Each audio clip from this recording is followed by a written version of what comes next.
Angie Best wasn't exactly a hit when she appeared on Celebrity Big Brother earlier this year. A series of dieting rants, smoking lectures and exercise sermons ensured she was the first person to be kicked out of the house, and when we meet her it isn't long before we're given our own taste of Angie's particular brand of home truths. She arrives late but full of apologies, having gone to the wrong restaurant. As she sashays towards us, we're struck by something almost regal about her.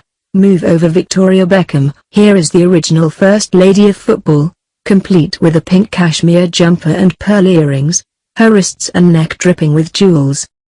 At first, we think perhaps Angie was just edited badly on Big Brother. But then she gently cups my elbow and looks me straight in the eye. If you need any help losing weight, I can write you a diet plan or offer you some advice, she says with what appears to be genuine concern. But this is, after all, a woman who's made her fortune from looking good. Back when she first met former hubby George Best, she was a 22-year-old fitness instructor/model/Playboy bunny living in LA, while he was an already slightly past-it footballer with an increasing reliance on alcohol. While George's health may have been beyond her control, Angie made it her life's mission to preach her fitness mission, training everyone from Daryl Hannah to Sharon Stone, even touring with Cher as her personal trainer. I trained all the celebrities, but at the time it seemed normal. I never got starstruck, says Angie. But now I look back on my life and think, holy SHT, you are one lucky girl. Back then, I'd work out for 5 hours a day, because in the City of Angels there's always someone waiting to take your place. Nowadays, Angie is a bit more relaxed with her regime, and admits that the cold weather in the UK is more likely to make her want to curl up with a piece of cake than head out for a hike. But she still lives an active lifestyle, running 2 gyms with her partner of 19 years, former hockey player Mark Miller. Angie speaks wistfully of her life in LA, and it's clear she misses life across the pond. There's no question I'm a California girl, she says with a toss of her hair. Although I do like being English. British. What is it when there's 4 countries? That'll be British, Angie. She moved back to the UK after George died in 2005, because her model and TV personality son Calum, now 36, went off the rails. He'd moved to the UK 3 years earlier, descending into a downward spiral of drink and drugs that saw him regularly hitting the headlines. I had to come back because Calum needed his mum. It's just what mums do. Every mum would do it, she says.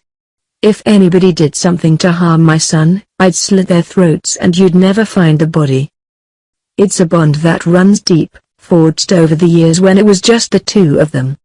George and Angie divorced when Calum was just 1, after the boozing and womanizing became too much to bear. I never had the opportunity to have any more kids. I was too busy looking after the one I already had, by myself, Angie says quietly. Being married to George wasn't an easy task. It wasn't an idyllic lifestyle. Having seen what alcohol did to George, I don't want anything to do with it. With the help of his mum, Calum turned his life around, and now lives a semi-virtuous life of organic food and herbal supplements. Healthy living is a subject that Angie is fanatical about.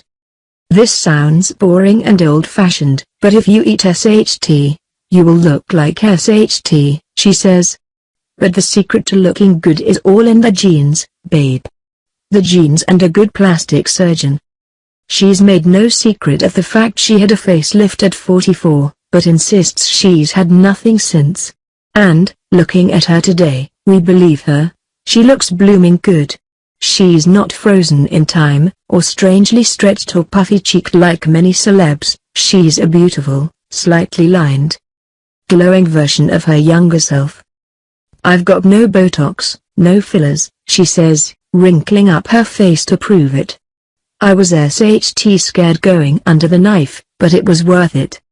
But I wouldn't have anything else done now. I don't want to look like one of those sad old ladies with too much plastic surgery. Besides, Calum wouldn't let me.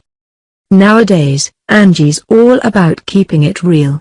When she recently modeled for J.D. Williams, She insisted that the photos weren't airbrushed, because there's too much fake SHT going round in the world. Older women, she says, are constantly looking out for other older women in the media, to see how their bodies are changing. We want confirmation that what's happening to us is normal. Are other women's arms doing what mine are? Says Angie, waving her hands as emphatically as an Italian mama as she talks. Nobody tells you what you're supposed to look like or how you're supposed to get old. They don't tell you about what your bladder does, or what your skin does. I look at my peers the same way young girls look at theirs. Angie's peers are a star-studded bunch. In fact, she still has many of the celebs she trained on speed dial, most notably Cher, who grew to be a close friend when they spent months on the road together. But it wasn't as glam as you might think. It wasn't that rock and roll on tour, she laughs. We were both obsessed with beading, and went to every bead shop in every city we visited. I had to carry all the boxes of beads. Now, with her gyms in swanky Henley, Angie's still surrounded by celebs, but says she prefers to train normal people these days. Theresa May lives nearby and I see her all the time in my local coffee shop, but I never stop to chat to her because she's got a scary man that looks after her. Angie laughs. I haven't tried to enroll her to my gym though, as I find training celebrities hard work. They have a sense of entitlement and they don't like the word no. Angie and Mark work long hours running the gyms together, though Angie says Mark is without doubt the one who wears the trousers. Yet when we ask what Mark would say is her most annoying habit, she smiles mischievously. Shall we ask him? She says, reaching across the table for her phone. Babes? What would you say is my most annoying habit? She asks into the phone. There's a pause, and then a soft American voice says, giving me direction. Angie laughs loudly. He means I'm bossy? Maybe I do wear the trousers. We'd be astonished if it was any other way, Angie.